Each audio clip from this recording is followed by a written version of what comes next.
Hola, hoy vamos a hablar de la menopausia, una etapa de la mujer que a veces queda un poco olvidada. Y para ello me gustaría haceros una breve introducción y al mismo tiempo reflexión sobre la evolución de la mujer en las últimas décadas a lo largo de la historia. Hace muchos años y décadas, como digo yo, la esperanza de vida de la mujer era alrededor de 50, máximo 60 años. Y es por ello que el ciclo menstrual estaba pensado para cubrir este tiempo en el que la mujer vivía. Pero ¿qué ha pasado con la evolución de la humanidad y en este caso concretamente de la mujer? Pues que la esperanza de vida ha ido aumentando a lo largo de los años e incluso actualmente supera la esperanza de vida de los hombres. Actualmente la esperanza de vida de nuestro país es alrededor de una mujer de 86 años y en los hombres unos 2-3 años menos. ¿Y qué quiere decir todo esto? ¿Por qué os lo explico? Porque claro, no tiene ningún sentido que nosotros tengamos una esperanza de vida de alrededor de 80-86 años o los años que sean y que casi no es la mitad de nuestra vida, pero muchísimos de nuestros años los tengamos que vivir con falta de hormonas. En la menopausia desaparece completamente la producción de estrógenos y progesterona. Esto quiere decir que a partir de los 50 o de los 55, en aquellas mujeres que tienen más suerte, la mujer se queda totalmente descubierta de las hormonas que son tan necesarias para tener una calidad de vida. Por todo esto, hemos creado en el Instituto una unidad multidisciplinar de menopausia que pueda dar cobertura a la salud íntima de la mujer en esta segunda etapa que digo yo, con falta de hormonas. Esta unidad incluye la visión especializada de ginecólogos, ginecólogas, fisioterapeutas, nutricionistas y también de nuestra psicóloga. Y ahora voy a dar paso a la doctora Bailón, que es una de las ginecólogas de la unidad, que os va a hablar más concretamente de lo que es la menopausia. El 80% de las mujeres que acuden a la unidad de menopausia lo hacen verbalizando síntomas que les afectan mucho la calidad de vida, como son sofocos, insomnio y cambios del humor. Estos tres síntomas pueden estar un poco relacionados entre sí. Debido a los sofocos, la mujer se despierta, no consigue volver a dormir y al día siguiente está con un estado de irritabilidad y de ansiedad que le cuesta llevar el día a día. Estos son los síntomas a corto plazo. Además, también últimamente las mujeres consultan por alteraciones a nivel de la concentración, a nivel lo que llamamos niebla mental. Falta de concentración, falta de memoria, que esto sí que influye en las condiciones laborales de las mujeres. Todos estos síntomas se dan a corto plazo. A medio plazo veremos que empezamos a tener sequedad de mucosas y de piel, necesitamos mucha más hidratación y a nivel de la vagina la atrofia y la sequedad nos producen cambios en el síndrome genitourinario. Podemos empezar a tener infecciones de orina de repetición, incluso urgencia miccional. Por otro lado, nuestras relaciones sexuales no van a ser tan satisfactorias porque la atrofia nos produce dolor, a lo que llamamos dispareunia. Hay un problema que se agrava y dificulta las relaciones sexuales con tu pareja y puede llevar a alteraciones en la relación. Además de todo esto, pueden haber cambios a largo plazo, que es debido a la falta de estrógenos, como son la osteoporosis, que hemos de tener control, sobre todo cambiando los hábitos alimentarios y haciendo ejercicio. Y otra de las cosas que nos comentan las señoras es el aumento de peso. Ese peso que puede ser que haya aumento, pero sobre todo es una redistribución de la grasa corporal que se da sobre todo a nivel abdominal. Esto a la larga puede producir un síndrome metabólico, que quiere decir aumento de la tensión arterial, diabetes, con lo cual aumento de las enfermedades cardiovasculares. La menopausia es una etapa de la vida que hemos de vivir con plenitud y con buena calidad. En el Institut Gómez Roig, en la unidad de menopausia, os acompañamos, asesoramos y hacemos tratamientos individualizados según lo que necesite cada paciente. Como decía la doctora Bailón, que nombró los síntomas que podemos llegar a tener en la menopausia, en las distintas etapas de la menopausia, con la doctora López vamos a hablar de cuáles son las preguntas más frecuentes que las pacientes nos hacen en la consulta para poder despejar las dudas que muchas veces se generan. Así que Laura, te voy a ir haciendo un par de preguntitas para que las pacientes vayan pudiendo interactuar también en los comentarios y consultarnos en lo que necesiten. ¿Qué diferencia nos puedes mencionar entre lo que son los tratamientos sintéticos de toda la vida o los tratamientos que son bioidénticos? Lo que sería la diferencia es que un tratamiento bioidéntico se refiere a que es molecularmente la misma sustancia, la misma hormona que produce nuestro cuerpo. Y eso pues va a tener más beneficios que los tratamientos más antiguamente sintéticos, que pueden tener efectos secundarios colaterales. Entonces siempre en la unidad vamos a priorizar la terapia bioidéntica para evitar riesgos y evitar efectos secundarios. ¿Cuándo nos recomendás que se comience la terapia hormonal? ¿Hay que esperar que la paciente esté en menopausia o puede ser que tenga un tratamiento previo? Claro, esto es un error muy común que incluso a veces ocurre entre profesionales y es un error pensar que la terapia hormonal solo se puede empezar cuando se acaba nuestra última regla, cuando tenemos nuestra última menstruación, porque en realidad hay muchas mujeres que incluso teniendo ciclos regulares pueden tener síntomas y al final no tratamos la menopausia, tratamos los síntomas. Perfecto. Una pregunta que es muy debatible y que creo que estamos en una buena época para poder aclararle a todas nuestras pacientes y que esto se repite en cada consulta. ¿Las hormonas producen cáncer? No, rotundamente no. De hecho, recientemente salió la noticia que la FDA ya quitó la etiqueta, ¿no? El black box de que la terapia hormonal producía cáncer. Se han revisado todos los estudios y ya se ha podido demostrar que la terapia hormonal de por sí no va a aumentar tu riesgo de tener cáncer. Así que con esto son muy buenas noticias y podemos estar seguros de que la terapia hormonal no va a ser la causa de la producción del cáncer.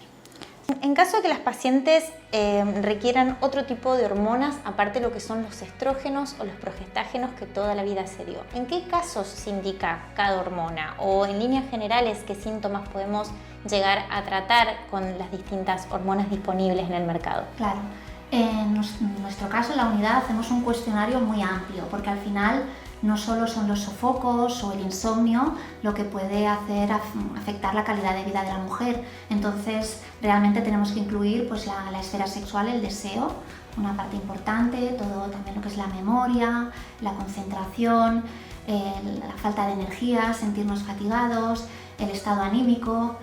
O sea que hay muchos síntomas y en base a cada síntoma y un poco con la analítica decidimos qué terapia necesitas, ¿no? Porque no solo hablamos de estrógenos y progesterona como has comentado, sino que también hay un amplio abanico de opciones como es la testosterona y los precursores hormonales que serían el DEA y la pregnenolona. Entonces, dependiendo de cada caso y de qué síntoma, potenciamos más un tratamiento u otro, lo hacemos muy individualizado. Exacto, porque no todos son sofocos.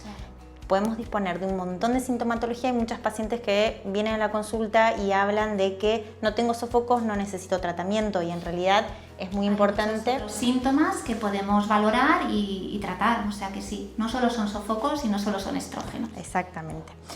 Bien, ¿cuáles son las contraindicaciones en las cuales decimos a esta paciente no podemos darle un tratamiento hormonal? Hay contraindicaciones que llamamos absolutas, que son muy claras, sobre todo, lógicamente, si tenemos un cáncer de mama activo o un antecedente reciente de cáncer de mama, que todavía tenemos un alto riesgo, pues aquí no estaría indicado porque al final la terapia hormonal, una vez ya se ha instaurado el cáncer, sí que puede empeorar la progresión o acelerar su crecimiento. Entonces, lógicamente, un cáncer activo no. Luego, antecedentes de riesgo cardiovascular, que haya pasado un infarto o que haya tenido una trombosis, tienen que ser siempre antecedentes personales directos que hagan que haya una contraindicación absoluta. Y luego pues, se puede ir valorando riesgos en función de individualmente cada paciente, si puede tener factores de riesgo y ver qué vía de administración a lo mejor se debe potenciar más que otra, pero Principalmente sería tener un cáncer activo, ginecológico, sobre todo el de mama, y un antecedente personal de trombosis o un riesgo muy elevado de trombosis o alguna alteración en la sangre y haber pasado un infarto o un evento cardiovascular.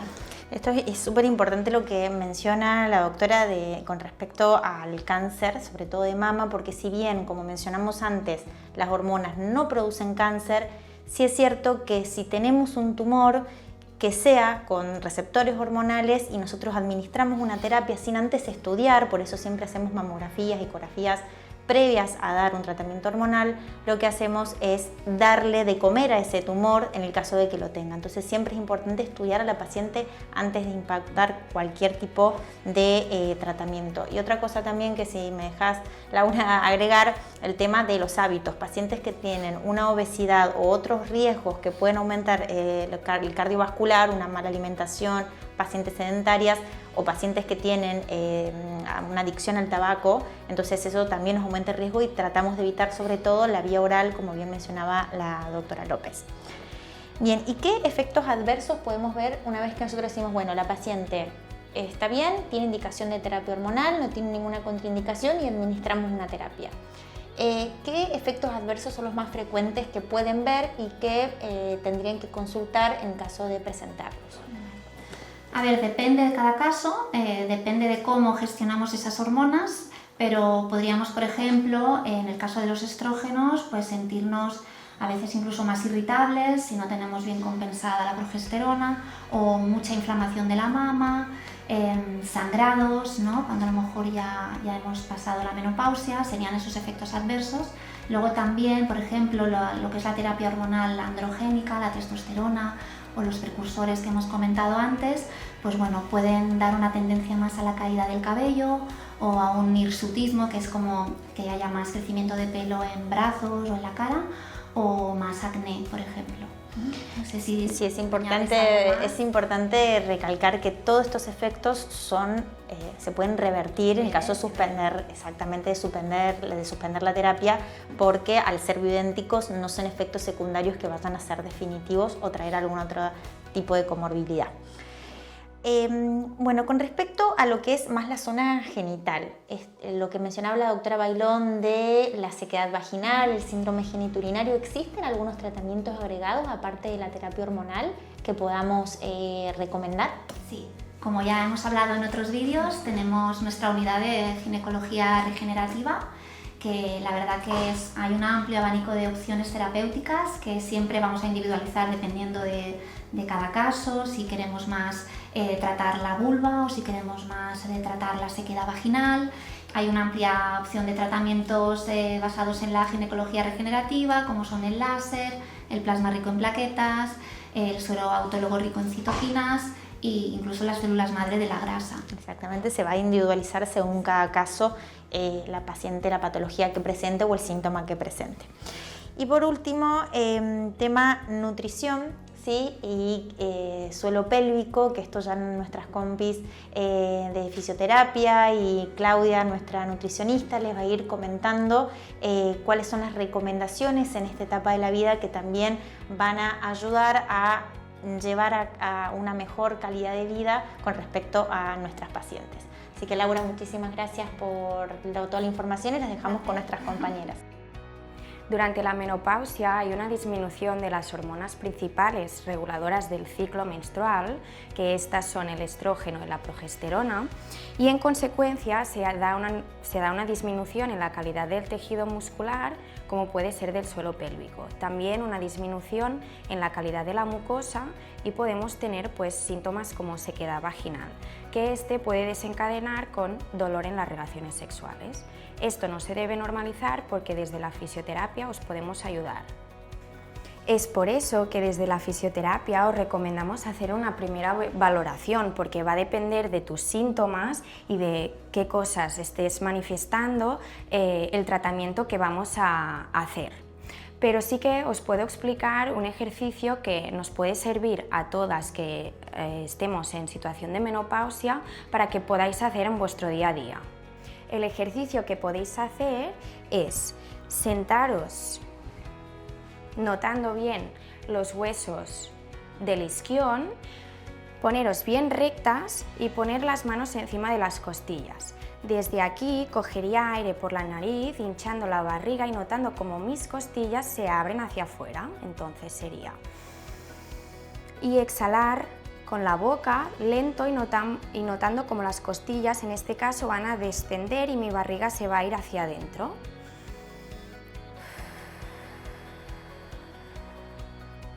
Y lo repetiría varias veces. Este ejercicio, aunque te parezca muy simple, es muy importante para tu suelo pélvico porque el diafragma funciona juntamente con tu suelo pélvico y el hecho de inspirar y exhalar hace que los dos vayan haciendo un baile conjunto. Es por eso que desde aquí os animo mucho a que lo probéis. A nivel nutricional, en la menopausia podemos hacer muchísimas cosas. Hay algunos síntomas, por ejemplo, de los más comunes como los sofocos o dificultad para dormir, que se pueden atacar muy bien con algunos suplementos. Solo haría falta que un suplemento para dormir nos lo tomemos después de cenar y nos va a ayudar tanto a inducir el sueño como a mantenernos dormidas durante la noche. Y luego algunos suplementos pueden estar juntos o no con el de dormir. Hay algunos suplementos que nos los tomamos después de cenar si esos sofocos aparecen en la noche y nos van a ayudar a reducirlos, pero te lo tiene que recetar tu médico o recomendar tu nutricionista, porque también va a variar mucho la marca y los precios de estos suplementos. Vale, entonces también a nivel hormonal hay unos alimentos que nos pueden ayudar muchísimo a regular el ciclo y el metabolismo hormonal. Estos grupos son los alimentos de procedencia grasa, como por ejemplo el aguacate, los frutos secos, aceite de oliva, ¿vale? Cuidado con estos alimentos porque también son más calóricos que otros, que el resto. Entonces hay que tomarlos y hay que incluirlos en la dieta y no hay que tenerles miedo, pero cuidado con las cantidades, ¿vale? Y son importantes porque las hormonas tienen un componente graso, entonces si tomamos grasas va a ayudar a ese metabolismo hormonal. De la misma forma, al metabolismo hormonal van a ayudar aquellos vegetales de tipo crucífero, ¿vale? Brócoli, coliflor, col, repollo, ¿vale? Estos alimentos tienen un componente dentro que van a ayudar a terminar el ciclo hormonal y a que se haga una buena eliminación de las hormonas que ya se han usado en el cuerpo y que no vuelvan al ciclo, que allí no van a hacer nada. Otra parte súper importante en la menopausia es la salud de los huesos. En este aspecto la alimentación va a jugar un papel muy importante. Son importantes tanto los alimentos que contengan calcio como los que contengan vitamina D. Muchas veces van unidos, ¿vale? Un truco muy fácil es aquellos alimentos de color blanco o de procedencia láctea o parecido al lácteo.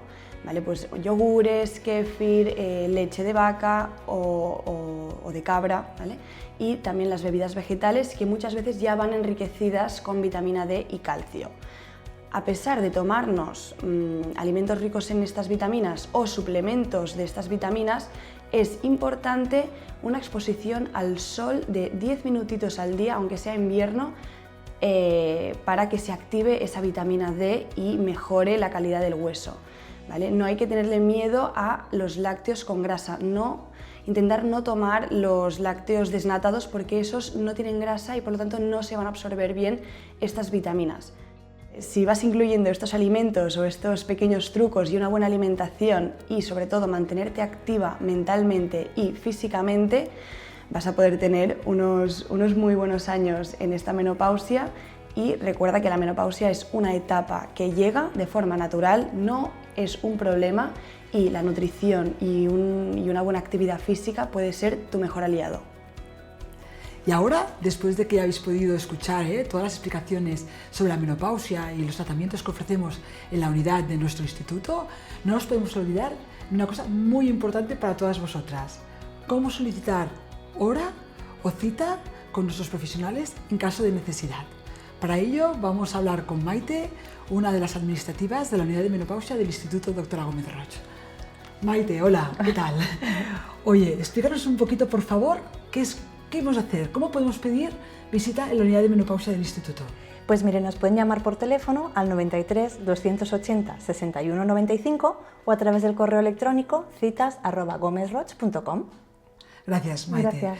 Sí, os he de avisar de que la verdad es que tenemos mucha demanda de esta unidad y a veces es mejor que se pida o se haga la previsión con un poquito de tiempo. Pero a pesar de ello, si hay alguna urgencia o tenéis alguna necesidad, podéis llamar por teléfono y hablar directamente con Maite y el resto de administrativas, que son encantadoras y seguro que os encontrarán un huequito. Y otro tema muy importante que no me quiero olvidar de decir en este vídeo es que tenemos una nueva página web que se llama saludintima.es, donde podréis tener muchísima más información. Allá podréis ver a todo el equipo que integra la unidad de menopausia, la unidad de ginecología regenerativa y salud íntima, así como todas las patologías que tratamos y cuáles son las terapias o tratamientos que os podemos ofrecer. No dudéis en consultar, que nosotros somos los primeros interesados en cuidar vuestra salud íntima. Si no os cuidáis vosotras, nadie os cuidará.